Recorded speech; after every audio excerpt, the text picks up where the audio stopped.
Listo. Listo. Hola, ¿qué más pues? Muy buenas noches a todas las personas que se unen a este segundo Facebook Live, donde vamos a empezar a reflexionar este texto de Wolfgang Gigerich, La violencia del alma, que es una colección de sus artículos reunidos, donde él ha publicado más de 170 artículos y donde tanto Alejandro Vica, pues que es, como ya mencionó Alejandro en su momento, como uno de los estudiantes más avanzados de la obra de Wolfgang Gigerich, de él estuvo de la mano, acompañado también de Enrique Eskenazi, que fue también su profesor, y también de Lucho, de Luis Álvarez, quien ellos, como por una pasión hacia el pensamiento y la obra de Gigerich, se prendieron en esta travesía, en muchas de otras, en empezar a traducir sus artículos reunidos. Esperamos que en algún momento podamos tener también La vida lógica del alma al español, su obra magna. Y estos artículos reunidos los dividieron en 8 tomos. Esperemos que este año salga el segundo, creo que es Alma e Historia, creo que es ese. Y bueno, esperemos que este año salga el segundo, pero mientras tanto, vamos a empezar entonces con La violencia del alma, y donde Alejandro ya dio un puntapié, donde vamos a empezar a reflexionar este artículo que se llama El sacrificio de Ixá y la línea divisoria de la historia. Con este es el que vamos a empezar. La semana pasada les dimos un pequeño abrebocas, pero para no adelantarme, le voy a dar la bienvenida a Alejo. Alejo, ¿qué más pues, parcero? Buenas noches, ¿cómo estás? ¿Qué tal, John? Muy bien, muy bien. Gracias y gracias a ustedes por estar aquí con nosotros. Precisamente como dice John, miren, el propósito de la revisión de estos ensayos eh, es múltiple, ¿no? Uno de ellos es que ustedes puedan conocer la obra de Wolfgang Jägerich, ¿sí? Y sobre todo estas nuevas traducciones que se están haciendo al español, que son muy importantes, son un trabajo arduo que no se había hecho y que merece una revisión concienzuda. La segunda, ¿sí? Es que también ustedes puedan introducirse a los conceptos de Wolfgang Jägerich que en algún momento pueden parecer muy complicados, ¿no? Porque son complejos en cierto sentido. Y un poco de ayuda, una guía no cae mal, ¿no? Es decir, la mayoría de nosotros, por ejemplo, fuimos alumnos indirectos de Enrique Eskenazi y estuvimos escuchando sus cursos, leímos por nuestra cuenta y hemos hecho un camino en este sentido para poder entender este autor que nos parece tan importante. Entonces, en parte lo que hemos estado haciendo nosotros es seguir este camino para poder introducirnos en la obra de Yegi. Lo empezamos con Reimaginar la psicología de James Hillman, que es tan importante y que seguramente vamos a estar retomando continuamente aquí en estas pláticas. También lo hicimos el Camino hacia una psicología con alma, en donde tradujimos algunos de los textos principales de Giegerich y pudimos hacer anotaciones sobre los conceptos esenciales de su obra. Aquí vamos a ver todavía otros conceptos también muy importantes. Sí, entonces, como bien dice John, comenzamos con el sacrificio de Isaac y la línea divisoria de la historia, que tiene como subtema observaciones preliminares y metodológicas en torno al tema de las matanzas rituales.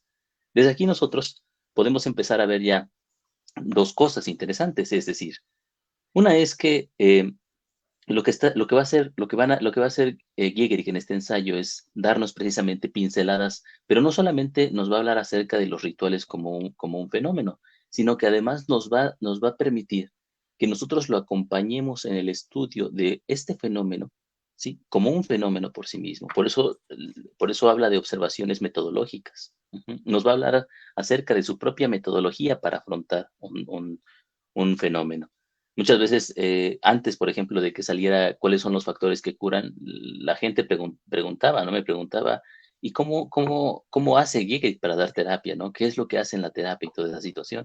Entonces, ustedes van a ver que esto que él hace aquí, que pudiera parecer abstracto, que pudiera parecer a algunos una, una mafada intelectual, ¿no? Que solamente está ahí en la cabeza y que no puede aplicarse, es la aplicación misma, ¿sí? Nada más que hay que saber leerla, hay que aprender a leerla. Es decir, no podemos esperar a que el texto nos dé digerido todo lo que nosotros tenemos que hacer. tenemos que trabajar, tenemos que hacer un trabajo, ¿no? Gerke tiene un ensayo en respuesta a un alegato de Hillman, que se llama así, esfuerzo, sí, esfuerzo, ¿no? Porque es el trabajo del pensamiento psicológico, esforzarse en sí mismo. Esa es una parte. La otra interesante es que vamos a utilizar, Yeager va a utilizar en este sentido, la imagen del sacrificio de Isaac, ¿no? Si ustedes saben, bueno, y para los que no lo tengan tan a la mano, Isaac, el sacrificio de Isaac es un episodio muy interesante dentro del Viejo Testamento, ¿sí? En el libro del Génesis se habla de cómo hay un viejo patriarca llamado Abraham que, digamos, al que le promete Dios le prometía a todos sus elegidos, ¿no?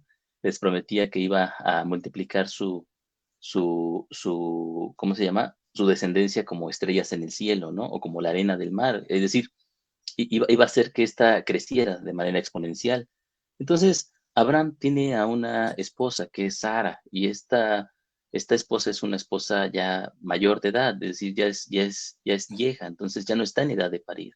No han tenido un hijo y de repente le piden a Dios un hijo y Dios se los concede. Entonces, este hijo tan querido, este hijo tan amado, en un momento determinado, eh, le pide Dios a Abraham que lo sacrifique. Ajá. Entonces, imagínense el impacto de esta situación. He esperado un hijo durante tantos años y de repente Dios me lo da, pero Dios me dice que ahora debo de sacrificarlo para mostrarle mi lealtad. Ujú. Dios, perdón, Abraham sube con su hijo a engaños al monte, no sé, no me acuerdo si es el monte Sinaí como tal, sube y van platicando, van conversando, ¿sí? Hasta que llegan al momento en donde el hijo se da cuenta de que va a ser sacrificado. Ujú. En el momento en que Abraham va a hundir el cuchillo en el pecho de Isaac, un ángel le detiene la mano, ¿sí? Y le dice que no lo mate, ¿sí? Este gesto específicamente es al que se va a referir Yeager, a este gesto del ángel deteniendo la mano la mano de Abraham para no matar a Isaac, ¿no? Esto conforma un parteaguas, una línea divisoria en la historia, pero no solamente en la historia de la humanidad, sino esencialmente en la historia de la conciencia. Esto lo vamos a ver, ¿sí? Entonces, bueno, el episodio al que nos vamos a referir. De hecho, hay un libro, me parece, así, Temor y Temblor, de Soren Kierkegaard, está también basado en este mismo mito, ¿no? Lo toma como como un inicio importante. Entonces, pues bueno, de eso trata. John, estás con el micrófono Ah, ya, apagado. ya, ya, ya, sí, ya. Es que estaba ahí pensando en lo que estabas diciendo. Y precisamente lo que empieza a hacer Gigerich en este texto, fuera de lo que está diciendo Ale, también es como mostrar el cómo opera psicológicamente aproximándose también a estos fenómenos, es decir, cuál es esa forma que él tiene de aproximarse al fenómeno, no tanto desde la connotación propia del personalismo mismo aplicado a una época, no tanto de las necesidades que pueda tener el individuo en esa época, no tanto de las circunstancias que pueda tener una comunidad dadas en esa época, sino el movimiento que está haciendo la conciencia en ese preciso momento. Y que para eso lo que Gigerich nos va a entrar a ofrecer es precisamente un marco metodológico, psicológico de cómo pensar estos fenómenos, cómo pensar lo que está ocurriendo en la conciencia en ese momento. Pues lo que a mí me parece muy importante en este sentido, y yo creo que me voy a adelantar, pero bueno, lo voy a hacer. Eh, Cuando Ale estaba mencionando que precisamente ya se parte que hay una línea divisoria en este sentido, ya cuando el ángel le dice no lo mates y en vez de eso pone un ciervo, es porque en ese momento se está dando ¿qué? Un cambio de lógica, donde ya no es la matanza del niño, ya no es la matanza del humano en relación a Dios, ya no es la matanza que en ese momento sacrificial que se daba dentro, sacrificaban a las mismas personas para poder agradar a Dios, que no solamente sea en el marco de la cultura judío-cristiana, sino que también en la cultura griega, en los rituales sacrificales, lo cuenta Walter Burker, también había un sacrificio de las niñas, de las doncellas, de las niñas entre los 11 y 12 años, sacrificándose a los dioses. Entonces, la connotación del acto sacrificial marca un momento histórico en el que estaba la conciencia, como ritualística, como sacrificial del humano, pero porque estaba imbuida dentro de sí misma, dentro de ese significado. ¿Qué quiero decir con este significado? Es decir, que no era un significado para el individuo, que no era un significado para la cultura, sino que era el significado de la conciencia misma matándose dentro de esos rituales sacrificales. Pues eso me parece ahí muy importante. Y dos, cuando se da una línea divisoria es que ya hay un cambio de lógica donde ya no es quien se mata, ya no es al humano, ya no es a la persona, sino que se da un cambio ya hacia otro paradigma que ya es un acto sacrificial, pero ya del animal. Quien es el animal, quien entra como a toda esa parte de ser ese contenedor de ritualístico, de sacrificio ante Dios. Entonces, ya no es lo humano quien se sacrifica para estar en alabanza con Dios, sino quien quien es el animal, quien entra a cumplir esa función como acto simbólico en sí mismo de conectar, de ofrecer su sacrificio al Dios mismo. Muy bien. Ok, entonces en este punto, la introducción que nos da Giegerich a este ensayo nos indica que más tarde va a tratar acerca del concepto del sacrificio ritual, ¿no? Del sacrificio arcaico de sangre. Lo va a tratar en el siguiente ensayo, que es Matanzas, que es el ensayo más importante de esta obra. Pero aquí, en el sacrificio de Isaac, nos va a dar las pautas metodológicas para que nosotros podamos entender cómo es que él piensa este fenómeno en particular y a qué se refiere un fenómeno, a qué se refiere alma y a qué se refiere la palabra pensamiento. Y Es la algo, palabra significado. exactamente, exactamente, muy importante en este sentido. Entonces, Mm. miren, una cuestión importante cuando nosotros intentamos aprender a un autor, no solamente es leerlo por leerlo como tal. Como una primera lectura está bien, nos da un panorama abierto acerca de esa situación. Pero si nosotros lo leemos a un autor desde nuestro marco, desde nuestro marco del sentido común, desde lo que ya sabemos nosotros, entonces va a ser difícil poder entenderlo. El leer a un autor requiere que nosotros podamos eh, entender o tratar de escuchar al otro en el autor, ¿sí? ¿Qué está diciendo el autor? ¿Cuáles son los conceptos que está utilizando? Cuando utiliza la palabra alma, ¿qué quiere decir? Cuando utiliza la palabra significado, ¿qué quiere decir? Entonces, en ese punto hay autores que son difíciles de entender, ¿no?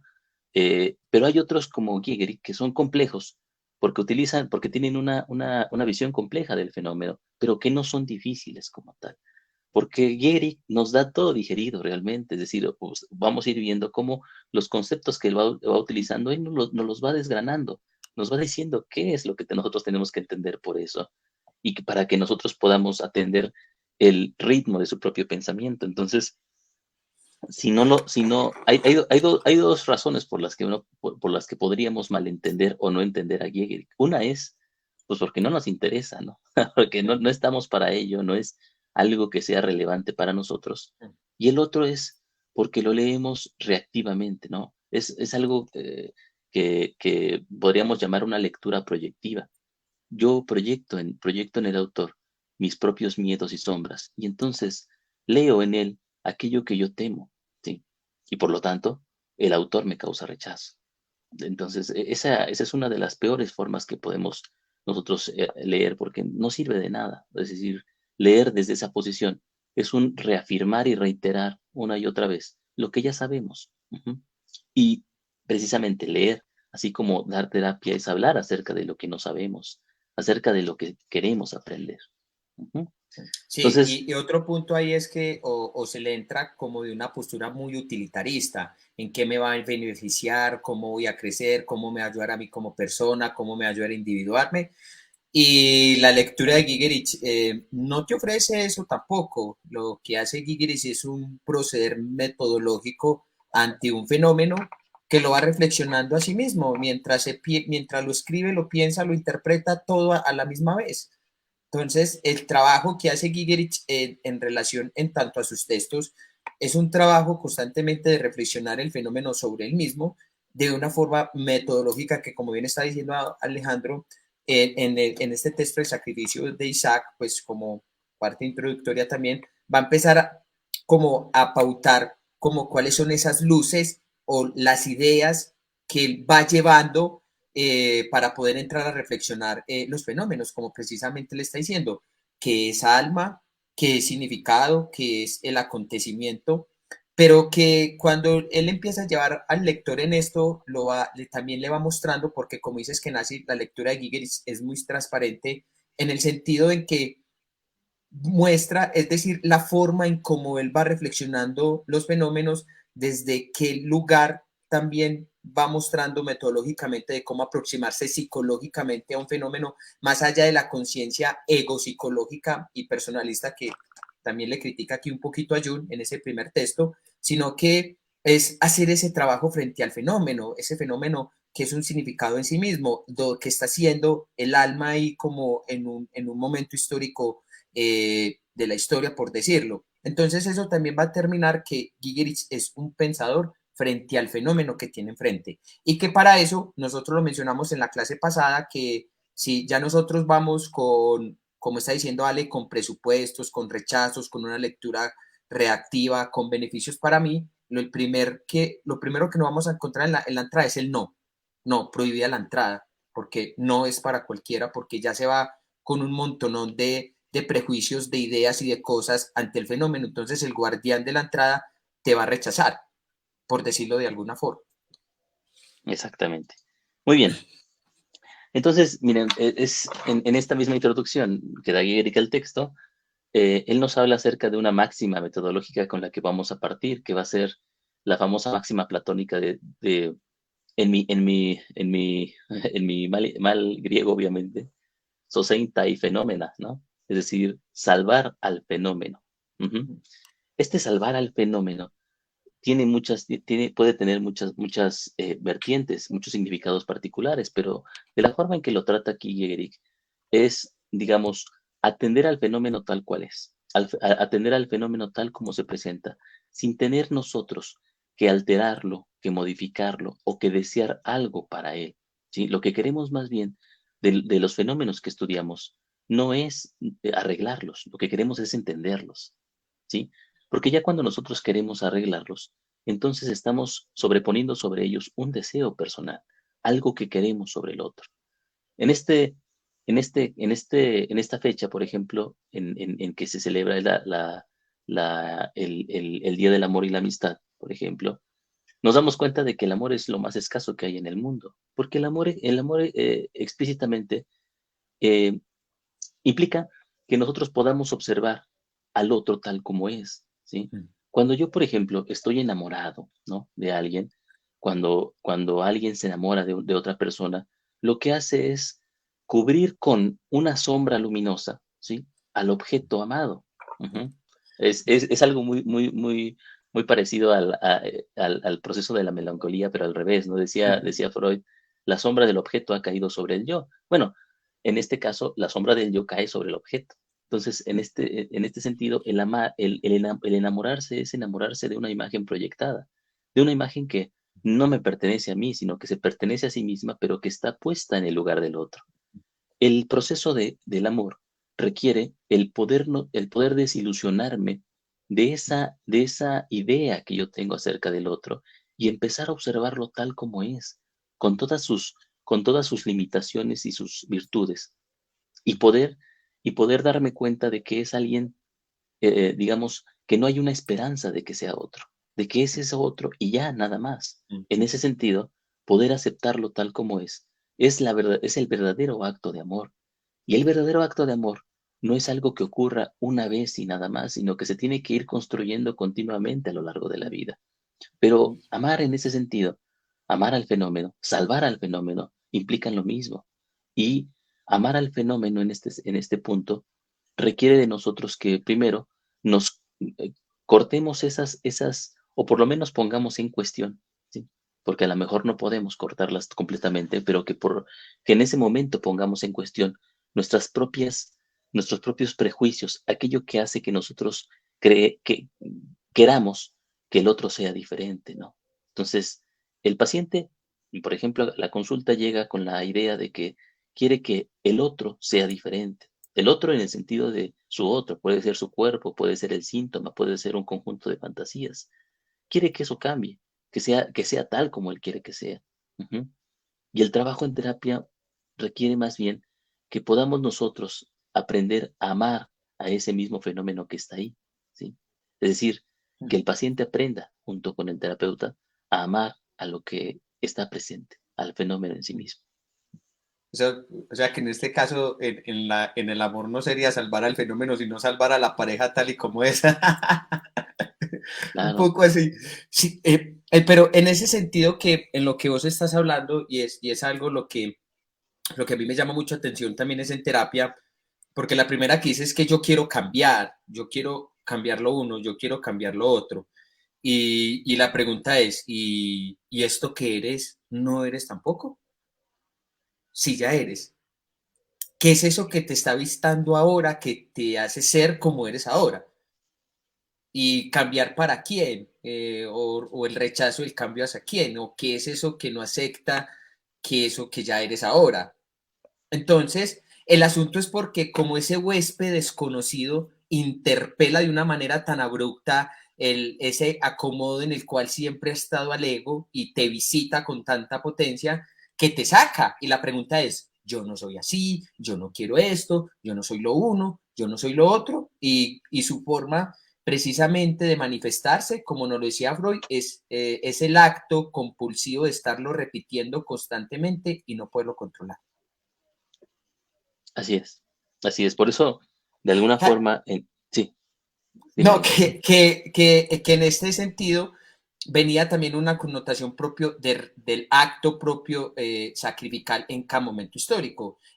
No es que por ejemplo, el griego va a decir yo controlo los actos sacrificales, esto no, ellos no lo controlaban, estaban poseídos por esa lógica y estaban condenados a repetir ese acto sacrificial una y otra y otra y otra y otra vez, hasta que precisamente llega esa línea divisoria, es decir, un acto de irrupción en la conciencia misma que da otro salto a otro modo de entendimiento hasta que ese salto en sí mismo no se dé. El acto de estar repitiendo la misma acción ipso facto todo el tiempo es inaludible hasta que la conciencia se haga consciente de sí misma o ya no esté en ese lugar. Y lo mismo pasa en relación con el síntoma, con aquello que constantemente nos acusa. En tanto eso preguntamos por qué me pasa y cómo pasa, en vez de decir qué es eso que está haciendo ahí, qué pasa y qué ocurre ahí dentro de sí mismo que te hace vivir como vives, que te hace ver como es, que te hace en lo cotidiano tal y como eres sin poderlo cambiar, sino que lo repites constantemente todo el tiempo, porque ahí es donde está el trabajo. Dale. Claro, claro.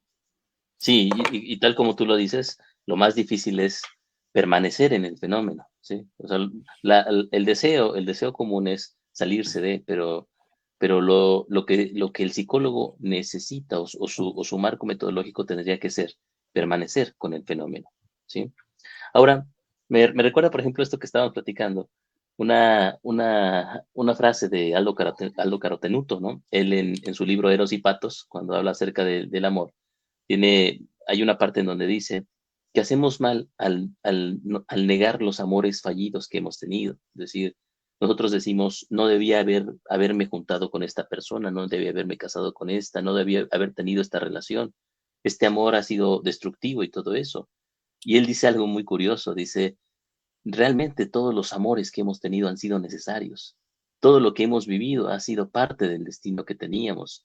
Y no hay un motivo equivocado en el proceso de haber amado a alguien con tanta pasión y después haberlo dejado de amar. ¿Sí? El amor en sí mismo es eterno mientras dura, ¿no? Ese eterno mientras dura quiere decir que es completo mientras está ahí. Yo lo imagino, sí, como algo equivocado, una vez que ya me he salido de él. Pero ese haberme salido de él implica que yo estuve en algún momento contenido por ese amor. Mm. El negar, el negar la importancia y el negar lo que ese amor me dio, hace que yo niegue una parte de mí mismo. Entonces, en este mundo de relaciones tóxicas, ¿no? y Ay, no me gusta esa palabra. de responsabilidad afectiva, ¿no? Es decir, estas palabritas a mí tampoco me gustan precisamente porque sirven como una forma de negar mi propia dimensión anímica, ¿no? O sea, de decir, cuando el otro es tóxico, entonces yo he puesto la sombra sobre él y me he deshecho de mi propia sombra, me he fragmentado.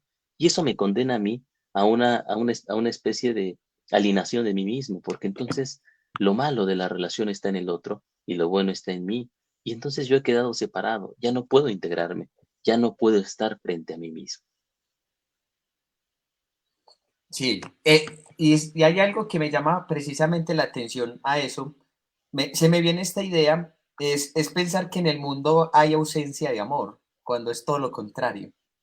Estamos tan agarrados por la experiencia del amor, más allá del prejuicio moral que se tenga, porque el amor no tiene connotaciones ni positivas, ni negativas, ni buenas, ni malas, sino que simple es como un acontecimiento, como un significado en sí mismo. De hecho, las connotaciones propias culturales que se vive, por ejemplo, el antiguo, y me corregís vos, por ejemplo, en las antiguas culturas aztecas, ellos tenían el amor hacia los actos sacrificales. Isaac, por amor a Dios, iba a sacrificar a su hijo. Los griegos, por amor a los dioses, sacrificaban a sus doncellas. Entonces, pensar que se puede estar fuera de ese acontecimiento o de la lógica del amor que compete cada momento histórico es precisamente lo que nos hace hacer lo que somos constantemente y de manera indefinida, hasta que la lógica de amor cambie en sí misma. Pero constantemente eh, el acto propio del amor en sí mismo compete precisamente aquello en lo que cotidianamente hacemos irremediablemente. Cotidianamente el antiguo sacrificaba a sus doncellas, cotidianamente en el medioevo se le rezaba a Dios de manera incesante, cotidianamente y por amor estamos en un mundo pragmático científico, por amor a un desarrollo de la ciencia, porque es ahí, son eso que alberga el propio desarrollo propio de la conciencia en sí misma, que es un acto de amor en sí mismo en cada momento histórico.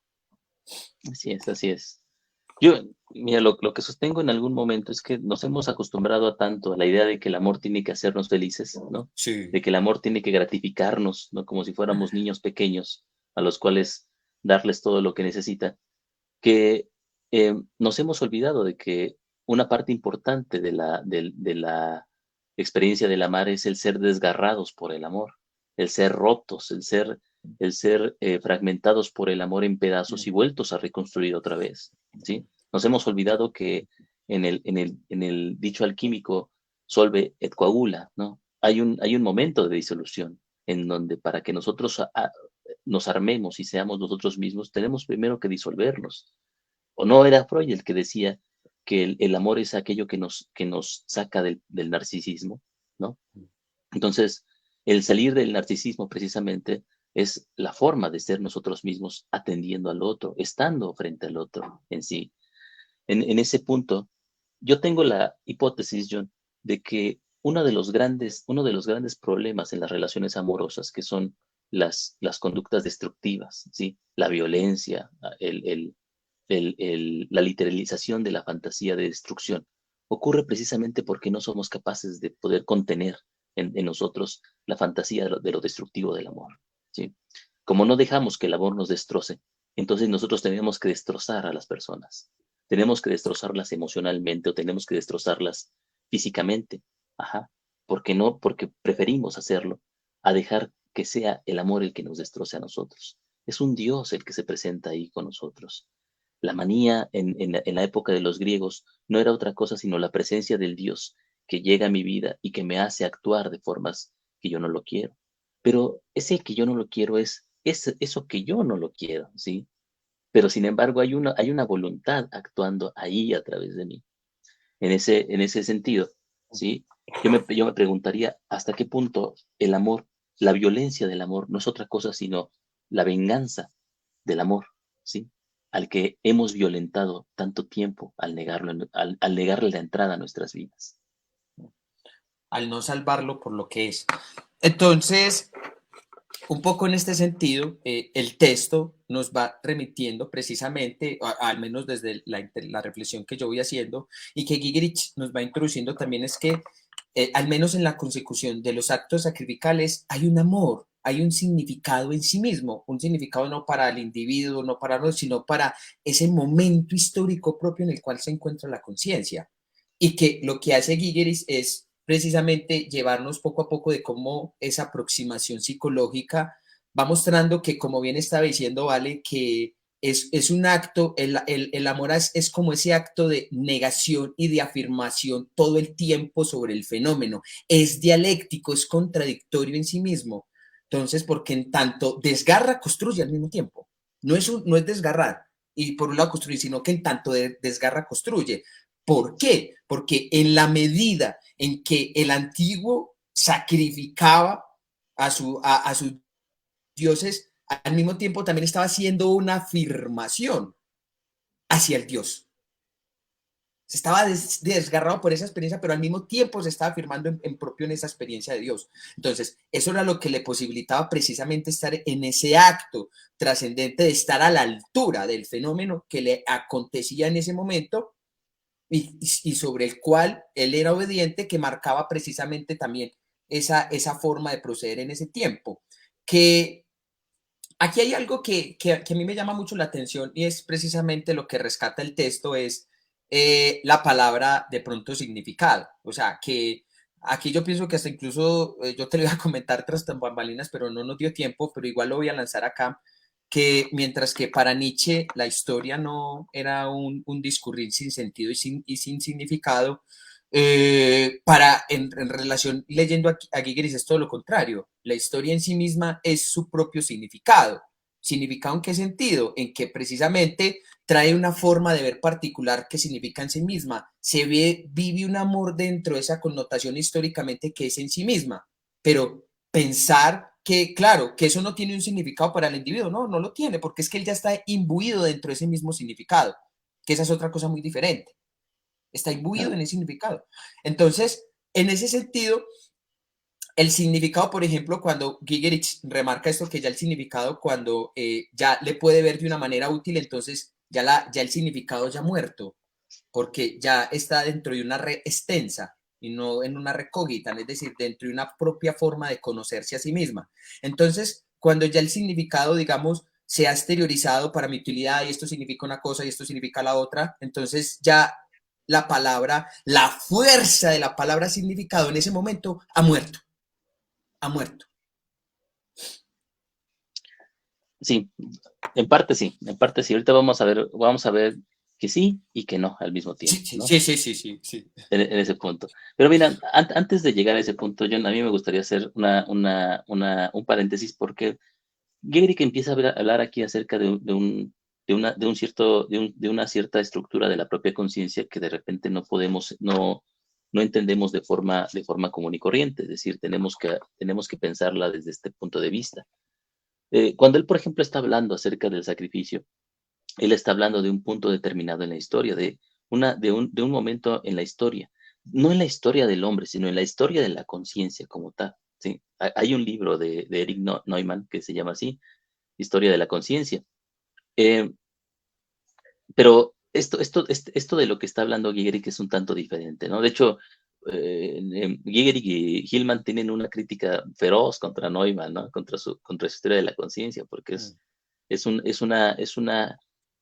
un intento digamos, es un intento de literalizar un conjunto de procesos que ocurren a nivel psíquico. Es decir, lo que Neumann dice, sí, lo dice como si hubiera ocurrido en algún momento, pero digamos, de lo que está hablando es de puras imágenes psíquicas, ¿sí? Y él lo intenta hacer pasar por historia. Entonces, lo que está haciendo aquí Gehrig es lo contrario, es haciendo la diferencia entre qué ocurre en un momento histórico y qué ocurre en la conciencia en ese mismo proceso. Y cómo hace esta situación, cómo son diferentes y pertenecen a diferentes planos, pero sin embargo están imbuidas en cierto punto, ¿no? Es, en otro sentido, lo que Gehrig llamará la diferencia psicológica. Eso ya lo vimos en otro momento, pero es importante. Es decir, tenemos que estar atentos a cuál es la diferencia entre lo que pertenece al proceso anímico, al proceso del alma, y lo que pertenece al proceso histórico, al proceso del sujeto. ¿sí? Y cómo están, digamos, relacionados ambos, pero, como decimos aquí en México, juntos, pero no revueltos. Ujú. Entonces, bueno, él habla de una conciencia que tiene una estructura histórica que se ha ido construyendo en la historia y en la historia de sí misma. ¿M? Es más, nuestra propia historia como sujetos está enmarcada dentro de la propia historia de la conciencia. Entonces nos va hablando de estadios, por ejemplo, para Gehrig, el más primitivo de esos estadios es el estadio ritualista. Y otra vez, cuando hablamos de primitivos no es porque sea malo, porque sea peor que los demás, sino simplemente porque es primero, ocurre de forma prístina. Entonces, hablamos de culturas ritualistas, culturas mitológicas, culturas religiosas, culturas metafísicas y culturas psicológicas. Así que es en la que nos encontramos en este momento. Entonces, pues, puede sonar extraño esta situación para quien no tiene un acercamiento a este tipo de, ¿cómo se llama? De divagaciones intelectuales, podríamos decir. Pero hay muchos autores que toman este proceso de la conciencia no como un continuo. Nosotros creeríamos, por ejemplo, que el hombre de las cavernas, y así como pues, sucede en las películas, ¿no? El hombre de las cavernas pensaba igual que nosotros, simplemente que pues, no sabía tantas cosas como nosotros sabemos, ¿no? O que nosotros podemos conversar directamente con un ciudadano de la Edad Media y podemos entendernos. O incluso que podemos ir a 100 años atrás en nuestra historia y poder entender a las personas en nuestro propio contexto. Y no, y no, y no. Y eso, a ver, ustedes lo pueden ver claro cuando intentan, por ejemplo, hablar con un joven de esta época, ¿no? Con un joven de 14, 15 años. Inténtenlo desde una edad, por ejemplo, como la mía, ¿no? 40 años o un poco mayor, 50, 60, intentan hablar con esa persona y verán que no se entienden del todo. Ujú. Hay una, hay una brecha en la conciencia histórica que ha hecho que su propio discurso, que la propia narrativa con la cual él se, se asoma a la realidad, no sea la misma que la otra, ¿sí? El mundo cambia de acuerdo a la narrativa de la conciencia en cierto momento. 10 años nos separan mucho de otra generación. Eso hace que nuestra realidad se parezca, pero que no sea la misma, que sea diferente en ciertos aspectos. Entonces, yo creo que en ese sentido, John, por ejemplo, tenemos que estar atentos a que de lo que nos está hablando aquí Jerry, que es de un momento determinado de la historia de la conciencia en donde la realidad era completamente distinta, ujú, en donde había cosas que nosotros ni siquiera imaginamos en este momento. Jung se preguntaba en algún momento, perdón, a Jung le preguntaban en algún momento, no, no es cierto, sí, Jung le preguntaba a un rabino, a un clérigo en algún momento, ¿por qué es que Dios ya no le hablaba a las personas en esta época? ¿No? Y entonces el clérigo le decía, porque las personas han olvidado humillarse lo suficiente. Ujú. Bueno, podríamos decir nosotros que más bien no es porque Dios ya no hable, ¿sí? Lo que pasa es que Dios ha muerto. Ujú.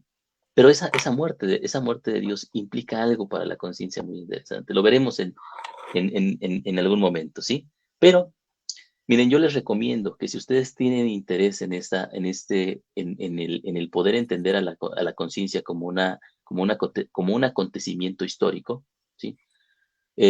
Puedan ir a algunos autores específicos. Yo recomiendo siempre de facto a Julian James. Julian James tiene un libro que se llama El nacimiento de la conciencia en el rompimiento de la mente bicameral, que es bellísimo, ¿no? Y habla acerca de cómo la conciencia se va construyendo, ¿sí? A través de ciertos eventos históricos y va cambiando.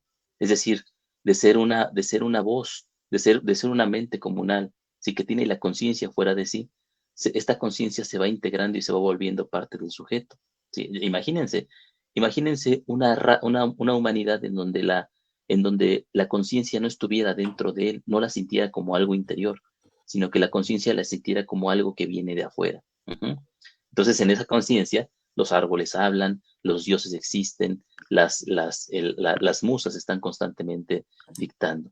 Eso es un estadio particular de la conciencia.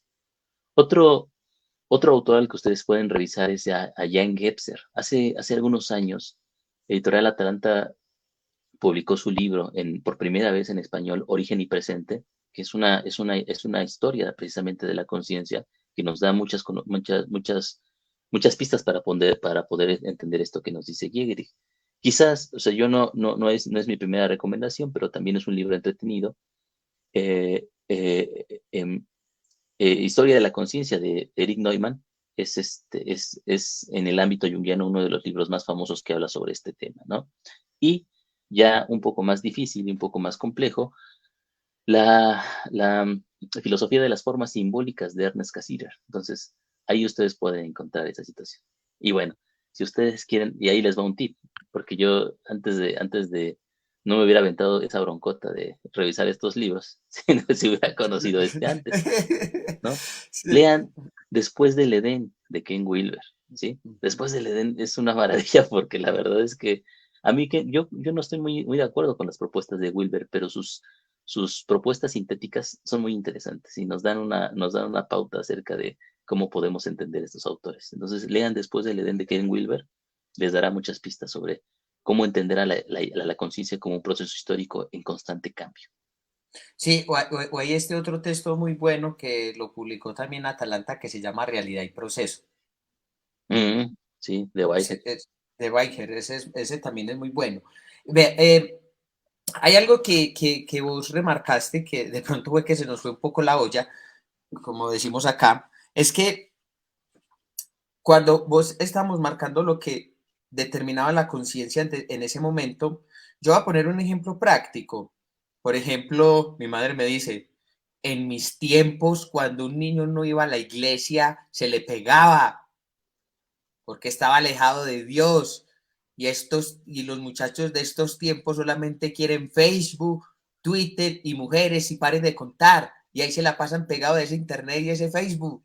Entonces, ahí como lo que vos estás diciendo, claro, o sea, ahí hay una línea divisoria en cómo ella ve su vida y cómo estaba agarrada por esa lógica cristiana en ese momento, porque al menos los países, pues aquí en Colombia, somos muy católicos en ese sentido y se arraigó demasiado. Entonces se concebía mucho la vida en relación a la entrega de Dios y a la devoción de ir cada 8 días a misa y comprender la vida desde ese lugar. Pero cuando entonces ella hace esta crítica y el joven dice, por ejemplo, dice, yo no le entiendo, ¿de qué me está hablando? Pues yo para qué Dios sí no lo necesito para nada, yo necesito es mi celular, resolviéndome problemas, organizando mis cosas y para de contar, pues Dios para qué. ¿Qué sentido tiene eso? Entonces, hay marca hasta incluso un antes y un después de una generación a otra, por ponerlo de ejemplos más prácticos. Lo mismo ocurre, por ejemplo, cuando la filosofía nos demarcó con Heráclitos y con Parménides, cuando se dio el paso del mito al logos, con Tales también de Mileto, cuando se dio esa ruptura también del mito al logos. Y en este sentido, porque son cambios de conciencia y de lógicas muy diferentes. Lo mismo lo que acontecía dentro de una era ritualística. Yo me voy a adherir y voy a volver otra vez a insistir en la condenada palabra. ¿Qué es el significado? O sea, voy a volver a insistir. No es el significado para el individuo, no es el significado para la pregunta, sino que es el significado para la conciencia misma en ese momento, para la conciencia en ese momento histórico. Es decir, porque está imbuida. Ese significado no viene a posteriori, no es a posteriori, sino que a priori ya está establecido dentro de sí mismo. Y para eso Gigerich utiliza el ejemplo lingüístico, que hasta incluso nosotros antes de mencionar una palabra, ya esa palabra en sí misma, antes de eso, ya tiene un significado en sí misma. En tanto se expresa el significado, es dialéctica, está ahí, está imbuida. Entonces, ¿por qué? Porque en ese momento histórico, en la era ritualística, tanto de los griegos como en las culturas totalmente sacrificales, estaban imbuidas dentro de ese significado que no era un significado para el sujeto, sino que era un significado para la conciencia histórica en ese momento. Lo mismo para hacer otra antesala, por ejemplo, de cómo ocurrió esto, fue cuando, al menos esa es mi teoría, no sé si vos estarás de acuerdo, que, por ejemplo, cuando se entró a la revolución industrial, hubo un cambio de lógica, porque salimos entonces de un cristianismo muy arraigado, muy acervado, muy instaurado, quien fue Nietzsche quien dije, Dios ha muerto en este sentido, pero también porque todos los varones, o sea, hubo un cambio secular en todo el sentido de la palabra, porque cambió también una lógica que donde empezó el surgimiento de la ciencia, de la revolución industrial, de la tecnificación de la conciencia en sí misma. Entonces, ahí hay un cambio, sean un cambio de lógicas, de pasar de lo mítico cristiano, metafísico, imbuido en los valores de Dios, a un cambio lógico, tecnocientífico, positivista, significado en sí mismo, contenida dentro de los propios valores que tiene esa conciencia en ese momento. ¿Por qué? Porque nosotros pensamos de que cada momento histórico o que los valores se mueren, sí, pero en tanto se niegan unos valores, se afirman también en otros valores muy diferentes a los mismos. Entonces, no se puede comprender dentro de un propio significado, dentro de un momento histórico, los valores que en sí mismo están contenidos dentro de ese significado, dentro de esa conciencia misma, porque entonces a partir de eso es que el individuo propio se ve imbuido y a partir de eso opera, a partir de esos valores y significados que tiene la conciencia en sí misma. No el individuo, tú puedes ser respetuoso, tú puedes ser amoroso, tú puedes tener tus valores personales para contar, pero independientemente de esos valores personales que tiene, hay unos valores de la conciencia misma en ese significado que ella se contiene, que se te impone y a través de eso ves la vida, para de contar. ¿Y en qué sentido me refiero un poco a esto? Por ejemplo, se condena mucho el valor, por ejemplo, de la competencia y la productividad, hablando de este momento histórico actual. Claro, a ti no te puede gustar eso, independientemente de tú quieras, pero son valores que son constitutivos dentro del marco de conciencia que nos encontramos ahora, de cómo se mueve de toda la lógica de la conciencia en estos momentos de productividad. Rinde, produce, esfuérzate, haz. Entonces, son valores que se mueven dentro de ese marco porque es que es ahí donde está la conciencia, rindiendo y produciendo, no rezando ni haciendo otras cosas porque está ahí dentro de esos valores también arraigados y que tienen un significado también ahí. Lo que le pasaba también, por ejemplo, si nos devolvemos otra vez a las eras sacrificales, es que el antiguo estaba contenido tanto por el valor propio de sacrificar, pero por el valor de poder tener un agrado hacia Dios, de tener ese contacto con lo divino que es tan importante en ese momento y que era un valor impredecible para ellos poder ser agradables ante los ojos de Dios, que era lo que también creía también en ese momento también Abraham cuando quería sacrificar a su hijo, o sea, el poder de valor de poder ser leal a ti como Dios. Y para eso sacrifico a mi hijo porque tú eres más para mí que mi hijo. Ahora, entonces, algo interesante en eso es que necesitamos entender para poder continuar con esto que en las culturas ritualistas el sacrificio era algo real, ¿sí? Es decir, el sacrificio humano ocurría como tal. Y el sacrificio humano no era algo moralmente abyecto en ese momento, al contrario, era un- una conducta, un ritual altamente valorado dentro de su propio contexto. Era Un muy valor en sí importante. mismo. Y además era muy importante, digamos, no solamente para las personas, sino era muy importante para el proceso lógico en ese punto. Muchas veces yo me he encontrado, por ejemplo, cuando hablamos acerca de los sacrificios rituales, hay una especie hay dos actitudes para poder afrontar esto desde el sentido común. Una es el negacionismo, ¿no? Yo me he encontrado con personas que dicen, no, o sea, las culturas precolombinas no sacrificaban a nadie, no eran totalmente buenas y puras, y su mundo era completamente, digamos, paradisiaco, ¿no? Esa situación es una, una, una, una, una visión muy curiosa acerca de cómo ocurría lo que ocurría en ese momento. Pero realmente lo que está pasando ahí, ¿sí? No es otra cosa sino una huida ante aquello que me horroriza de la propia realidad, ¿sí? Me horroriza pensar que en algún momento las culturas hacían esto y que yo solamente tengo, digamos, no solo tengo que asumir la herencia cultural en cuanto a los elementos históricos que me legan estas culturas, sino que además tengo que asumir que eran brutales en su propio ser, ¿sí? En sus propios rituales. Ahora, esa es una. La otra es el completo horror ante la brutalidad, ¿no? Es decir, o sea, qué bueno que las exterminaron, qué bueno que pasó eso, qué bueno que llegaron los españoles a matar a todos, porque eran, eran culturas bárbaras que mataban a los otros y ya. Eso es, digamos, ambas posturas lo que hacen es ver de forma personalista el fenómeno que tenemos enfrente. Tenemos el ritual sacrificial. El ritual sacrificial dentro de su propio contexto es adecuado, ¿sí? Claro que desde nuestro contexto ya no es adecuado, pero no es adecuado precisamente porque nosotros ya no estamos adecuados a eso.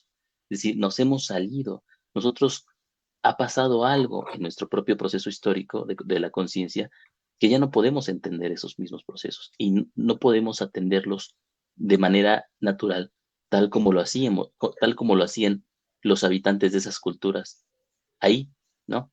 Entonces, en este sentido, este, ocurre que para poder atender a los ritos sacrificiales como un proceso histórico de la conciencia, tenemos que nosotros poner entre paréntesis nuestro propio juicio moral y tratar de entenderlos en su propio contexto, ¿sí?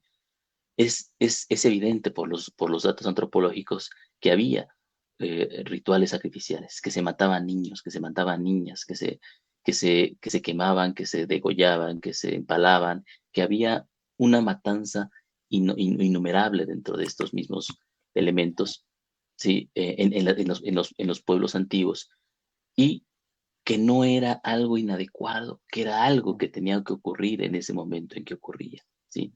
Que era algo preciso para la propia conciencia el tener que llevar a cabo estos mismos procesos. Ujú. Ahora nos horroriza y está bien que nos horrorice, pero ya lo decía la otra vez, el problema de que nos horroriza y de que no podamos, digamos, abrir el pecho frente a esa misma situación es que dejamos pasar nuestro propio horror también, ¿sí?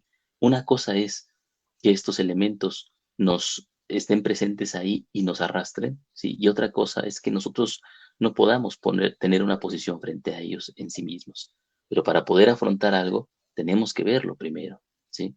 Es decir, es en el propio acto neurótico, la neurosis nos arrastra, pero el trabajo en la terapia no es eliminar la neurosis como tal, sino más bien, digamos, estar presentes ante la neurosis para que ese pensamiento que está pensándose ahí de forma independiente, ¿sí? Pueda hacer su propio trabajo. Ujú. Sí, me hiciste acordar que precisamente en este sentido, Hillman y Joseph Campbell negaron las matanzas. Hillman decía que no, que esas matanzas no ocurrieron literalmente, sino que ocurrieron de manera metafórica. O sea, tanto Hillman como Campbell negaron que de manera literal ocurrieron esas matanzas, cuando es todo lo contrario, cuando esas matanzas ocurrieron de manera literal. Hasta incluso aquí también en las, en la cultura chicha y todo eso también, entre ellos mismos también se sacrificaban también, porque eran ese acto de, el valor de la matanza, cuando estamos hablando de valor, precisamente en esos actos sacrificales el valor de la matanza por sí mismo era la conciencia, haciéndose trabajo sobre ella misma a través de del acto sacrificial, de la matanza que ocurrió en ese momento. Entonces, lo que nos lleva es de a través de qué ideas y de qué significado era que el primitivo veía la vida, se le constituía la vida misma a través de esos significados y de esos valores en sí mismo. No es que el primitivo va a decir, yo voy a construir este significado, yo voy a hacer este valor, no, sino que ya estaban imbuidos dentro de la lógica del uno y lo otro, porque en tanto sacrificaba también se afirmaba la conciencia en sí misma en ese acto propio de sacrificarse. Entonces, es ese trabajo que lo que hace la conciencia en el acto sacrificial en ese momento es reafirmarse a sí misma a fin de ser. ¿A fin de ser qué? Como una realidad radical, en el sentido de que es fáctica, que es real, pero que en ese real hay una forma de proceder, hay una lógica viviente ahí que atraviesa la forma de ser en lo cotidiano. Claro, claro. Fíjate que por eso en algún otro momento Giger dirá, en cuanto al mito, ¿no? Que el mito, nosotros ya no podemos entender el mito realmente. O sea, nosotros podemos jugar con el mito, podemos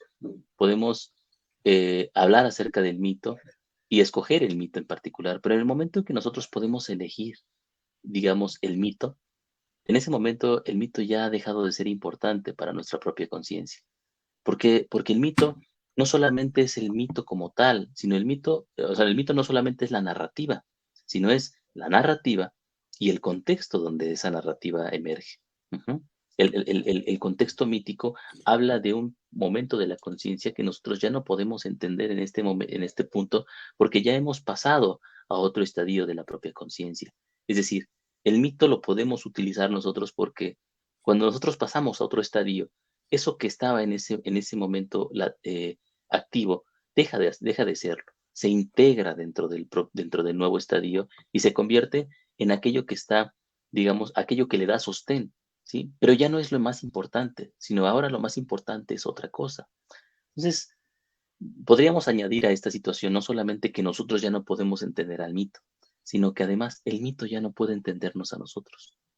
Ya no somos compatibles, ya no estamos en la misma dimensión. Digamos, eh, nuestra propia realidad ya no puede atenderse desde la forma mítica. Jugamos con el mito, interpretamos con el mito, decimos que el mito es importante, pero realmente ya no es importante, ¿sí? Las narrativas míticas han caído. Incluso una definición, por ejemplo, que da Jean-François Lyotard sobre la posmodernidad es la destrucción de los grandes metarrelatos, ¿sí? Estos metarrelatos no son otra cosa sino las, las, grandes, las grandes empresas metafísicas que son las herederas de la conciencia mítica. Incluso los grandes sistemas metafísicos de los pensadores ya son irrelevantes para nosotros. Por eso, ¿sí? Desde Hegel ya no hay nadie que haya pensado al mundo de una forma global y unificada, ¿sí? Es decir, todos ya no es posible, ¿sí? El conocimiento es tan vasto y las ciencias son tan complejas que sería completamente imposible tener una teoría unificada del conocimiento actual, ¿sí? Con Hegel fue el último gran metafísico en ese sentido. Sí, de hecho se dice que con Hegel muere la filosofía. O Ujú. sea, se dice que fue el último gran filósofo. Sí, acabas de destruir los tres libros de Jean Shino Dabole, los dioses de cada hombre, los dioses de cada mujer y los dioses de la mujer madura. Pero en este sentido, acompañando lo que estás diciendo, es que cuando el mito, cuando el mito era realidad viviente, realidad radical, no lo escogías, ni siquiera sabías que estabas metido dentro de un mito, porque estabas agarrado dentro de toda esa constitución psicológica que se daba por medio de ese relato mismo. El mito viene a ser mito es cuando ya se ha salido del mito y que se puede comprender ese proceso en el que estuvieron esa gente. Entonces, eso también se vuelve como ese marco precisamente de diferencia que ya cuando hemos salido del mito es que ya lo podemos empezar a comprender. Dice, ah, sí, en la época tal se vivía con los dioses tal y la gente vivía de tal forma, de ciertas circunstancias, se hacían tal cosa y sacrificaban a los dioses y había un politeísmo de antemano. Entonces, todo eso y una vez que se ha salido del mito es que se puede comprender eso. Pero a ti, por ejemplo, cuando el junguiano dice que estás dentro de la red de un inconsciente colectivo y de mitos vivientes, es una forma de hipostasiar la realidad, de negar el mito vivo por poner un mito muerto. Cuando a ti te dicen que, por ejemplo, que estamos viviendo el mito de Narciso, pues tú te puedes pensar que estás viviendo el mito de Narciso y postasiar la realidad con eso, porque pensar que es eso, pero no estamos viviendo el mito de Narciso, es todo lo contrario, estamos en unas lógicas tecnológicas, informáticas, económicas que nos acusan por más Narciso que se esté viviendo o por más que se esté arraigado dentro del mito de Prometeo, como dicen muchos, o en el mito pánico o en el mito de Pan. Entonces, que son formas que tienen como de maquillar la realidad, de hipostasiarla, y como decía un poco Gilman, o sea, vamos a reencantar entonces el mundo a través del mito y la poesía porque se vuelve necesario. Entonces, es como esa forma de maquillaje con la que se utilizan los mitos constantemente dentro del proceso de la realidad para negar el mito vivo, o sea, para poder aceptar ese horror del presente. Gigerich decía algo muy cierto, que a pesar que tú pintes la pared de muchos colores, va a seguir siendo gris en el fondo. Dicho de otra manera, por más que tú quieras pintar la realidad presente con los mitos griegos o lo que sea, en el fondo la realidad va a seguir siendo lo que es: tecnológica, informática, económica, desarrollo de inteligencia artificial, por más mito que le coloque. Claro, claro, es decir, el, el, la emergencia de la conciencia lógica es irreversible, o sea, no podemos volver a esa otra parte, ¿no? Entonces, yo creo que eso que acabas de decir contesta muy bien la pregunta que nos hace Oralia, ¿no? Un saludo, Oralia. Que dice, ¿qué diferencia a nivel de conciencia existe entre el sentido real y el sentido metafórico de aquellas matanzas o de cierto fenómeno en general? Pues ese precisamente, es decir, que cuando nosotros utilizamos una realidad metafórica, en ese punto no estamos, digamos, sobreponiéndonos, poniendo, como decía yo, a esa pared gris, que es su color original, le estamos poniendo una pintura que no le pertenece, ¿no? Que se ve bonita, que está ahí y que a lo mejor no sirve en ese momento y está muy bien que esté de ese color, pero en el fondo sigue siendo lo que es, ¿no? Cuando nosotros, por ejemplo, esto Jung lo decía de otra forma. Jung hablaba, por ejemplo, de que la neurosis, ¿no? Y los problemas personales tienen una lógica particular. Hay un dolor artificial, digamos, cubriendo un dolor real. Ujú. Entonces, el sujeto neurótico sufre muchísimo, pero sufre para no sufrir, ¿sí? Él vive un dolor tan tremendo que ocupa el lugar de otro dolor que está ahí presente en su vida y el cual no quiere asumir. Ujú. Entonces, prefiere ese dolor horrible, prefiere esa vida destructiva, prefiere esa tortura constante que asumir el verdadero dolor que está ahí en el fondo, ¿no? Entonces, en ese sentido, hay un dolor real y un dolor metafórico. Ujú. Entonces, en, Jung lo que dice es que la neurosis es una evasión al sufrimiento legítimo. exactamente, ¿no? Sí, o Lacan lo dice de otra manera. Lacan dice que el neurótico sufre de más y es en ese penar de más que merece la intervención del analista, en el sentido de que es en esa simulación, en ese sufrir de más, que no es es un sufrir real, sino que crea como una simulación de un dolor artificial metafórico para no tener que enfrentarse a ese dolor real. Yo le digo muchas veces a los consultantes, es que ustedes sufren por doble vía, por un dolor propio que se les impone, pero por otro lado, el que ustedes mismos se van pantallando y se van creyendo y se van imaginando también. Entonces sufren por doble vía, por el metafórico y por el real. Exacto, exacto. Esa situación implica entonces también que el deber del psicólogo y el deber del psicoterapeuta en este sentido, John, es no confluir, ¿sí? No volverse cómplice de ese dolor metafórico, sino no volverse cómplice de la neurosis. Porque muchas veces, por ejemplo, si nosotros hacemos un tratamiento sintomático en donde le ayudamos al sujeto a gratificarlo, ¿sí? Le damos lo que quiera a la persona, en ese momento entonces estamos siendo cómplices de su mismo proceso evasivo del dolor legítimo del que hablaba Jung. Ujú. Y no, eh, muchas veces el, el trabajo dentro del consultorio es gestionar la desilusión de tal manera que pueda ayudarnos a poder atender a eso, a esa lógica interna del propio fenómeno, que es el síntoma y es la psicopatología, ¿sí? Que necesita desplegarse en el momento en que está. Ujú. Es como, a ver, de repente esta situación es malentendida, John, por algunas personas y piensan que esto se trata de ir en contra del paciente y de imponer un marco particular y toda esa situación. Y no es así, al contrario. Yo lo ejemplifico muy sencillamente, ¿no? Cuando yo voy al doctor, por ejemplo, ¿no? Yo le digo al doctor, oiga, me duele la cabeza, ¿no? Tengo escurrimiento nasal, me está pasando esto, quítemelo, ¿no? O sea, yo quiero que me lo quite. Y entonces el doctor, al ver, digamos, el proceso, los síntomas, hace una hipótesis y me dice, no, o sea, no hay que quitarlo. hay que dejar ¿cómo se llama? Hay que promover la cura de ese proceso. Es decir, la cura no es otra cosa sino el ciclo que tiene que llevar a cabo. Entonces, ante la gripa, por ejemplo, de nada sirve yo que tome antibióticos porque no me van a servir de nada. Lo que tengo que hacer es tomar una serie tomar antihistamínicos de tal forma que los síntomas no me molesten tanto, pero, pero el doctor sabe que la gripa es un ciclo del que yo nunca me voy a escapar. Ahí va a estar siempre.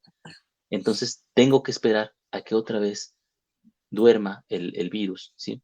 A que lleve a cabo su ciclo y entonces vuelva otra vez a la normalidad. Pero es un proceso que ocurre solo, hasta cierto punto. El buen médico, en ese sentido, el buen médico atiende a la lógica de la naturaleza, ¿sí? Deja que ese mismo proceso, ¿sí? Llegue hasta su propio cauce. Entonces, Sí, bueno, en ese punto, la perspectiva psicológica es esa, es poder atender al síntoma y observar al síntoma en su propio contexto y permitir que en ese propio contexto el síntoma pueda pensarse a sí mismo en una lógica determinada. sí, eso es como, es que Nasi ponía este ejemplo en clase cuando decía, si, ¿qué es lo que hace el zoólogo cuando ve a la naturaleza? Pues verla ser, dejarla ser independiente de las matanzas y demás, porque su trabajo es observar cómo se da naturalmente ese proceso dentro de la naturaleza. Si él ya quiere intervenir o cambiarlo, entonces está irrumpiendo dentro de un proceso, está alterando un proceso en sí mismo.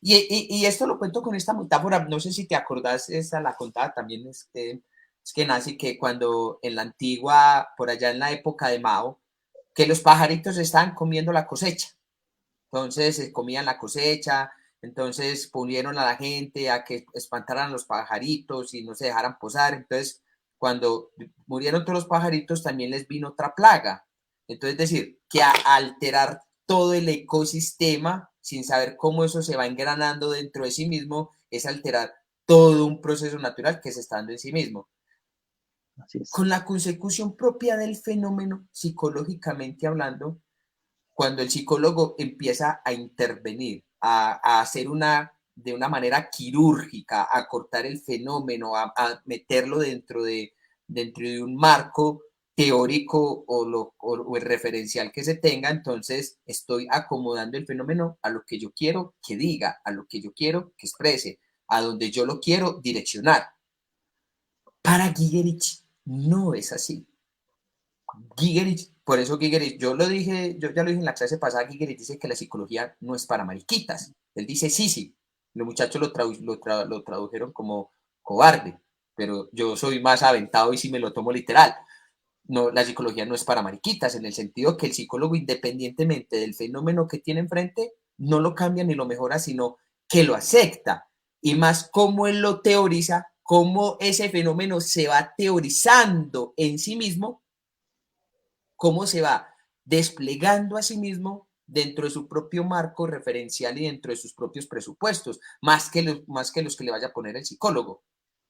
Eso sería precisamente salvar el fenómeno, dejarlo ser. Heidegger ya dice, hay que dejar ser al ser y dejar ser al fenómeno dentro de sus formas es poderlo salvar. ¿Por qué? Porque lo que se está intentando pensar Giger es como psicólogo y mirar pensar cómo eso se va teorizando a sí mismo dentro de sus propios presupuestos y dentro de su propia lógica, más que la que le quiera poner. Por eso él dice en el texto que en relación al marco del texto, de la interpretación y del texto, es un movimiento dialéctico, en tanto el fenómeno se va pensando a sí mismo, se va teorizando a sí mismo, se va volviendo texto, se va volviendo conciencia en sí mismo, en tanto se va interpretando en sí mismo también. Entonces, esa connotación dialéctica autocontradictoria, en tanto que afirma, niega, en tanto que no es texto, es interpretación y en tanto es interpretación no es texto. Entonces, ese marco propio de dialéctica constante y de contradicción es lo que hace que el fenómeno se despliegue y se afirme en el mismo hasta que llega hasta donde tenga que llegar. Claro. Entonces, Ahora sí, llegando a este punto que a ti te interesa tanto, John, el punto del significado, ¿no? Es muy importante en ese sentido, porque nosotros lo observamos desde dos vías distintas, por ejemplo. Una es en el sentido externo, ¿no? Nosotros cuando nos preguntamos acerca de un fenómeno, en el marco común, nosotros queremos preguntarnos cuál es el significado del fenómeno. Ujú. Entonces, mira, esto ocurre mucho en psicología junguiana y en otro tipo de psicologías también, en donde nosotros queremos encontrar, por ejemplo, cuando Freud habla acerca de los múltiples significados de una experiencia psíquica, él tiene un marco particular para poder entenderlo, que es el desarrollo psicosexual del sujeto, ¿no? Entonces, o sea, todo fenómeno pasa por ese filtro, pasa por el filtro del desarrollo psicosexual, y entonces nosotros tenemos que entenderlo en base a esa situación. Ajá. Entonces, esto implica otorgarle un sentido externo, otorgarle un significado desde fuera de nosotros. Y entonces, en ese punto, el concepto de verdad se entiende como la adecuación del fenómeno al propio marco metodológico desde el cual se lo observa. Y esta situación es muy, digamos, antipsicológica en el sentido que le da Giegerich a la palabra, porque para Giegerich, como tú bien has dicho, John, el fenómeno representa ya un acontecimiento de significado, lo llama él. Ujú. El fenómeno no tiene un significado. El sueño que soñamos, el síntoma que tenemos, la dolencia que nos ocurre, no tiene un significado. Él, eso en sí mismo es un significado, ¿sí?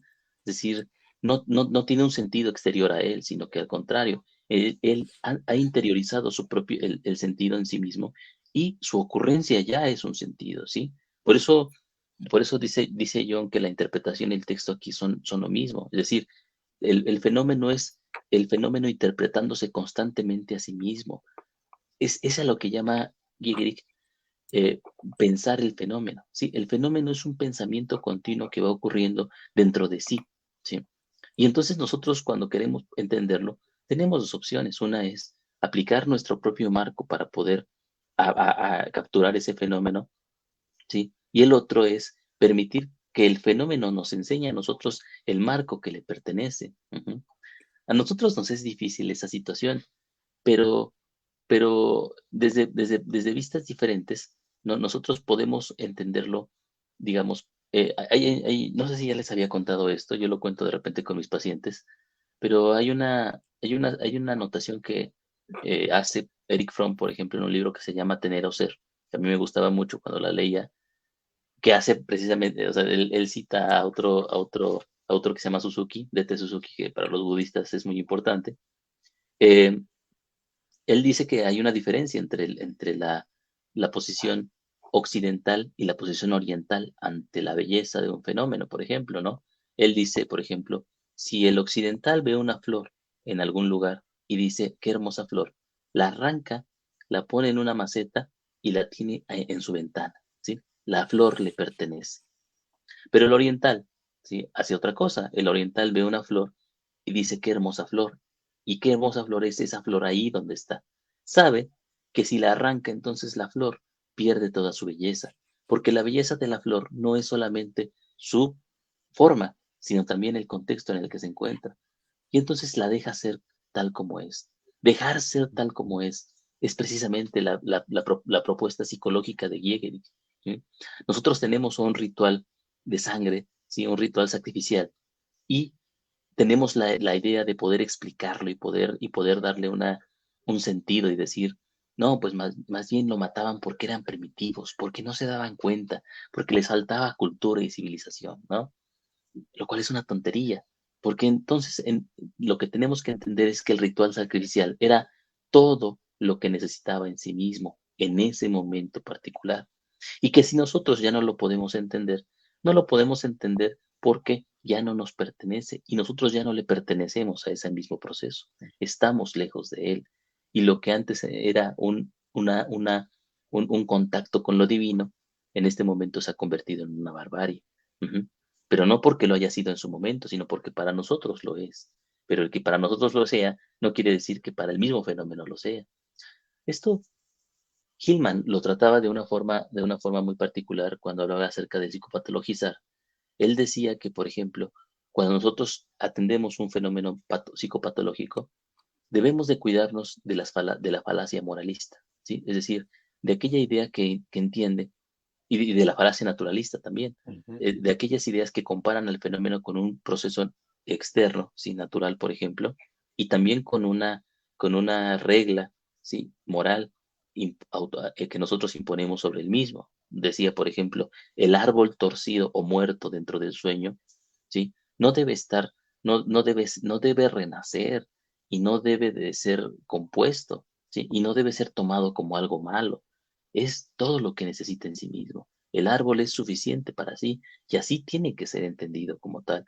Porque además, sí, tomando este marco metodológico que nos otorga Giegerich, perdón, nosotros podemos entender que incluso el fenómeno, el sueño, ¿sí? Del árbol deformado, no es un sueño para nosotros, ¿sí? No está hecho para nosotros, está hecho para sí mismo. Ujú.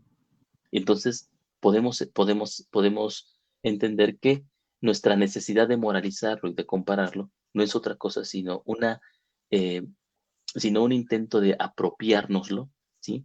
Y evitar que el fenómeno sea. Ujú. Si el fenómeno me enseña a mí, si el fenómeno es para que yo aprenda, si el fenómeno es para compensarme, si el fenómeno es para darme una lección, entonces el fenómeno ya no es para sí mismo, el fenómeno es para mí. Ujú.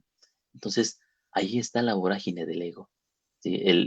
La boca abierta del ego que busca mamar de la realidad para poder sentirse satisfecho. Pero no es así. El fenómeno solamente se sirve y está para sí. Me hiciste acordar, pues esto es más como, se me vino como un chiste hacia la cabeza cuando estaban mencionando lo de la rosa que vi al maestro Zen. Yo apenas decía en mis adentros, ya sé a la próxima novia que tenga, deja esta belleza ahí donde está, ¿para qué la vas a arrancar? Entonces, siguiendo un poco con esa idea que vos estás mencionando, dado que es que, hombre, vea, para mí la psicoterapia es un proceso de negación constante sobre ella misma, no es otra cosa. Y el asunto es que, como comprendían, la psicoterapia hace, por ejemplo, desde Filón de Alejandría, que es que eso viene, la psicoterapia viene antes de Cristo, a como la comprendemos ahora. Entonces, claro, la psicoterapia se ve entonces como más un bien de capital, de cómo me mejoro, cómo me ayuda, se volvió, como diría Michel Foucault, todas estas herramientas y recursos para las tecnologías del yo. Dicho de otra manera, va a decir Peter Sloterdijk, las constituciones antropotécnicas para que el individuo se tecnifique a sí mismo, para que cambie su vida, porque debe permanecer en un training, en un entrenamiento constante sobre él mismo, para, en una connotación propia de un marco de realidad y en los contextos sociales en los cuales responde. Pero entonces, en la medida en que se vuelve todo eso tan utilitarismo y recursivo, el fenómeno, ¿dónde queda? Aquello que va apareciendo por sí mismo en el marco propio de la conciencia. El sueño, el síntoma, la patología. O sea, piensan a quedar en un lugar de lado, en tanto si no me sirven para yo resignificarme, volverme de una manera muy, en un individuo más actualizado, más pudiente, o sea, como diría un poco Carl Roger, o sea, que mi conciencia esté en una tendencia actualizante todo el tiempo por todo un montón de estas estratagemas. Pero no es así, porque yo pienso que es un sufrir de más también. Si en el marco de que eso no va para mí, en tanto yo, esto que soy, en la realidad que doy, cómo soy, pare de contar en los límites y en los marcos en los cuales me voy encontrando también como individuo y en relación a los propios fenómenos, también le quita una carga muy fuerte al individuo también. Le quita esa carga tan impositiva, te supérate, mejórate, vuélvete la mejor versión de ti mismo, supérate por encima de los demás, haz más allá de lo que puedas hacer, sino que al liberarlo de eso lo pone también como en ese lugar en el cual se está y lo que es, como es y en la forma que se es. Claro, es que eso cuesta, porque es que el ego en tanto su tendencia heroica se supera, hace, lucha, vence dragones, es un triunfalista. Entonces, como diría Hillman, el héroe tiene que estar en permanente conquista y matanza de dragones. claro, entonces la psicoterapia de una forma u otra se vuelve también como que el consultante puede estar en esa conquista y lucha de dragones todo el tiempo, vence al inconsciente, váyase por allá tu sombra, pero que en la relación propia de lo que precisamente hace también un poco la psicología de Hillman es poder desinflar y deslateralizar al yo de toda esa tendencia heroica, sino que tenga ese lugar dentro de lo que es en la realidad tanto como una connotación imaginal y que se asiente en lo que es y que no pretende ser otra cosa de lo que no se es. Lo mismo si pensábamos así, en una era ritualística, antiguo, el primitivo no quería ni, ay, me voy a hacer mejor para no matar, ay, me voy a hacer mejor para no hacer tal cosa, no. El ritualista, el hombre primitivo, era lo que era dentro del marco propio de sus actos sacrificales y de sus matanzas crueles, porque eso era lo que él en ese momento, no era otra cosa muy diferente. Exacto, exacto. Y bueno, ustedes pueden entender entonces que esa metodología de la que hemos estado hablando nosotros es una metodología terapéutica. Ujú. O sea, con esto ustedes pueden trabajar. O si son terapeutas, bajo esta misma premisa, esto abre una perspectiva completamente nueva acerca de cómo podemos atender a los fenómenos en particular. Ujú. Y nos da, y nos permite ver que muchas veces el objetivo de cambiar al sujeto, de cambiar al fenómeno, de mejorar la situación, implica más bien un evadirse de la misma, del mismo fenómeno que está ahí enfrente de nosotros. ¿Hasta qué punto la psicoterapia se vuelve neurótica al negar su propia participación dentro de ese mismo proceso? Entonces, hay que estar atentos a esa parte, ¿no? Y entonces, de alguna forma, no estos textos de Gehry que podrían parecer tan filosóficos, son bastante prácticos realmente. Dan muchas pautas prácticas. Ahora, vamos a ver este concepto de significado, John, eh, lo, Gehry lo desgaja en tres posibles vertientes, que son la misma realmente, ¿no? Una es lo que ya habíamos dicho, los fenómenos psicológicos son acontecimientos de significado. Ujú. Acontecimientos de significado, es decir, que ya son importantes por sí mismos y no tenemos nosotros que otorgarles un significado a ellos, sino más bien tenemos nuestra labor como psicólogos es poder atender, es decir, pensar cuáles son esos significados intrínsecos al propio fenómeno. Es decir, el fenómeno inmanentemente, de forma inmanente ya es significativo para sí mismo. Ujú. Entonces, si nosotros nos preguntamos, dice Giger, si el ritual tiene un significado o es significativo, pues es una pregunta que solamente podemos hacer porque el ritual ya no tiene un significado para nosotros, pero en su momento lo tuvo y fue muy importante, ¿no? La segunda pauta que nos da acerca del significado es que el fenómeno es un fenómeno lingüístico. Ujú. Y esto aquí, yo me he encontrado con personas que entienden esto como si fuera Lacan, ¿no? Cuando Lacan dice el inconsciente, funciona como un lenguaje o algo así, no me recuerdo bien cuál es la frase, ¿no? Incluso está hablando de otra cosa distinta, ¿no? El inconsciente está estructurado como un lenguaje. Tiene razón, está estructurado como un lenguaje. Mucha gente lo entiende literalmente, ¿no? El inconsciente es un lenguaje, ¿no? No, el inconsciente está estructurado como, y la palabra como ahí hace toda la diferencia, un lenguaje. Ujú. Bueno, pero eso les toca a los lacanianos, no a nosotros. A nosotros lo que nos toca es esta frase de Gehry acerca de que el fenómeno es un fenómeno lingüístico, es decir, ¿a qué se refiere a esto?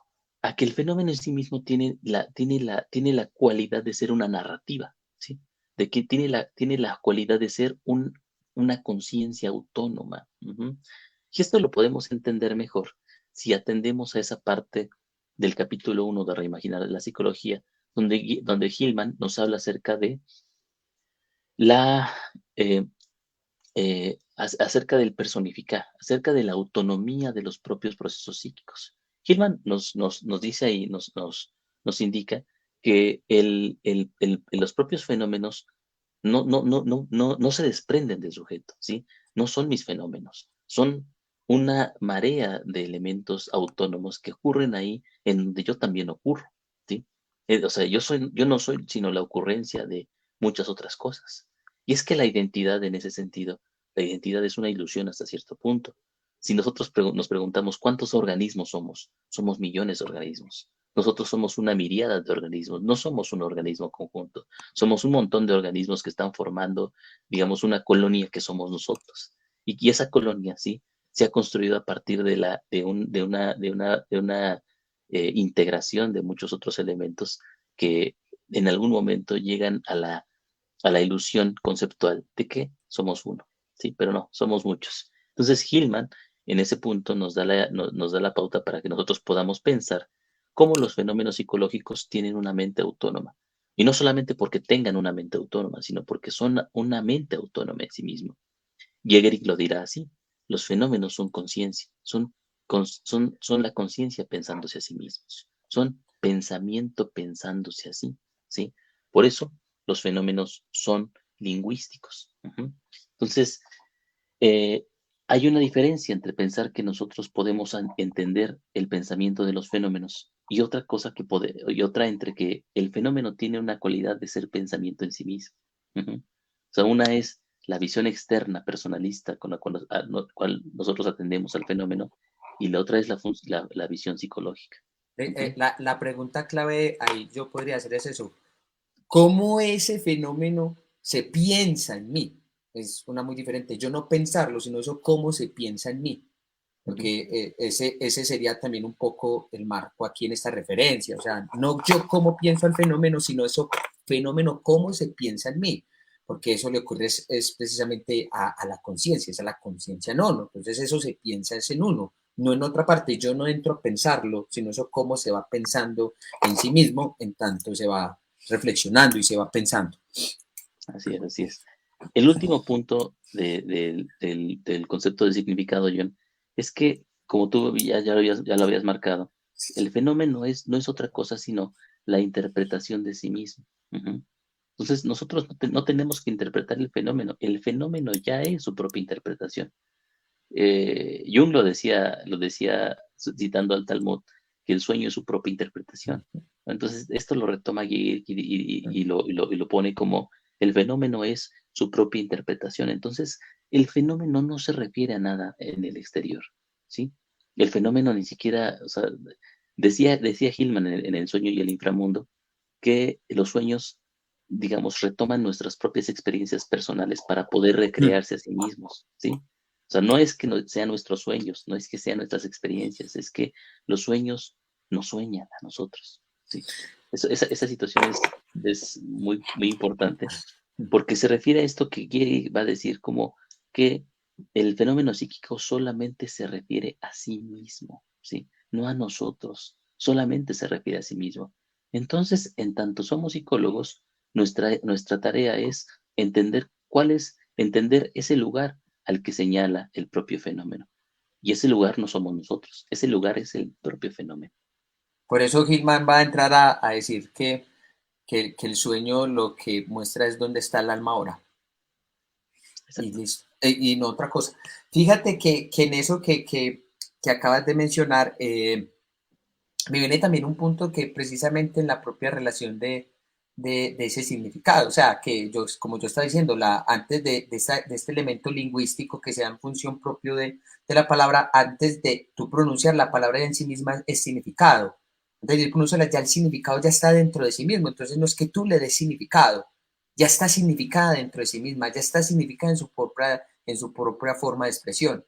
Entonces, eso es lo que realmente va a querer va a adquirir valor dentro del propio fenómeno, como lo que acabo de decir Alejo. Si el sueño ya es su propia interpretación, es decir, ya el sueño es su propio significado. Yo no tengo que decir, la mujer significa el ánima, el hombre por allá, el hombre maloso es la sombra, por allá fulanito persiguiendo, entonces es el agua, es el inconsciente. Entonces, ya yo soy quien estoy poniendo desde afuera los significados, negando el significado que en sí mismo es el sueño, es el sueño. Exact- Y eso, Exactamente, Joseph. y ese en ese sentido donde también el valor propio cuando Gigerich menciona decir, del propio acto sacrificial, es que ya eso en sí mismo ya era un significado, no había el primitivo no tenía que decir esto era una cosa, esto era la otra, esto significaba esto para mí, esto para allá, no, lo vivía como su realidad radical, como esa experiencia radical que le acontecía en ese momento. Es que hay una gran diferencia también entre lo que pasa y lo que acontece. Es que a ti te pueden pasar muchas experiencias, pero lo que te acontece en el marco de la realidad es mucha cosa, lo que es muy diferente a lo que a ti te pasa, que es lo que, por ejemplo, cuando se trabaja con el sueño es, ¿qué me pasa a mí con ese sueño? ¿Qué siento yo con ese sueño? Pero lo que le acontece al sueño mismo es lo que se olvida. Y eso es lo que se atiende mucho en terapia. En terapia, ¿qué es lo que se entiende? Lo que le pasa al individuo, pero no lo que le acontece en el marco de su patología, en el marco de su síntoma, en el marco propio del complejo, para decirlo en términos junguianos, sino en lo que le pasa. Pero ese acontecimiento que lo lleva va a terapia no es por lo que le pasa, pues que claro así, sino por lo que le está aconteciendo, que es lo que lo empuja precisamente en terapia y que como acto compulsivo lo repite constantemente, es que me pasa una cosa, me pasa la otra, pero el acontecimiento está totalmente negado. Y el psicólogo en este sentido, en el marco de Gigris, es atender el acontecimiento propio de la experiencia ritualística, no lo que le pasaba al primitivo, lo que le pasaba cuando sacrificaba a las niñas, cuando le sacaba el corazón por allá cuando hacían los aztecas, cuando le hacían, no se centraba en lo que pasaba, cuál era el acontecimiento que estaba ocurriendo en ese momento, en ese determinado momento de la conciencia. Ok, entonces, ya para terminar, un punto con el que nos quedamos y a lo mejor retomamos la siguiente sesión. En ese sentido, ustedes pueden entender por qué la relevancia para Hegel del concepto de verdad, ¿sí? Es decir, la verdad en otro momento de la propia conciencia era una verdad metafísica, es decir, una verdad que estaba otorgada por una, por una exterioridad al propio fenómeno, un marco en el cual el fenómeno se tenía que adecuar. Pero de lo que está hablando en este momento Kierkegaard como la verdad es la adecuación del fenómeno a sí mismo, ¿sí? La adecuación del fenómeno a su propia lógica interna, lo cual cambia radicalmente este sentido. Por eso entonces, cuando hablamos acerca del concepto de verdad, tengan en cuenta ustedes que estamos hablando de precisamente la percepción psicológica del sentido interno, del significado propio del fenómeno, que en sí mismo no es otra cosa sino un pensamiento pensándose a sí mismo. Sí, cuando hablamos de verdad, hablamos del acontecimiento propio del alma en ese momento que le compete. Hasta incluso cuando, a mí me da risa cuando dice, es que nadie tiene la verdad. Entonces yo le respondía, ¿nadie tiene la verdad? ¿Estás seguro de eso? Sí, nadie tiene la verdad. Entonces, tú tienes la verdad de que nadie tiene la verdad. Me parecía como tan irrisorio ese tipo de cosas, pero aquí en el sentido psicológico de Gigerich es eso. Y para apantallar un poco esto, para apoyarlo un poco más, fíjate que Mogenson en su texto la psicoterapia como apercesión, es que no me acuerdo bien del título, él decía un poco que la psicoterapia se ha centrado mucho en lo que pasa, bueno, que problemas sexuales, que una cosa, que la otra, pero él dice, pero en la psicoterapia también se ha olvidado el ejercicio propio de la verdad del fenómeno. Así es. Pues bueno, hasta ahí lo dejamos por esta ocasión. Yo me despido, nos vemos la próxima semana eh, a la misma hora. Bueno, hágale pues a todos. Muchas gracias por acompañarnos. Que tengan una excelente noche. Que descansen. Nos vemos dentro de 8 días. Hasta luego.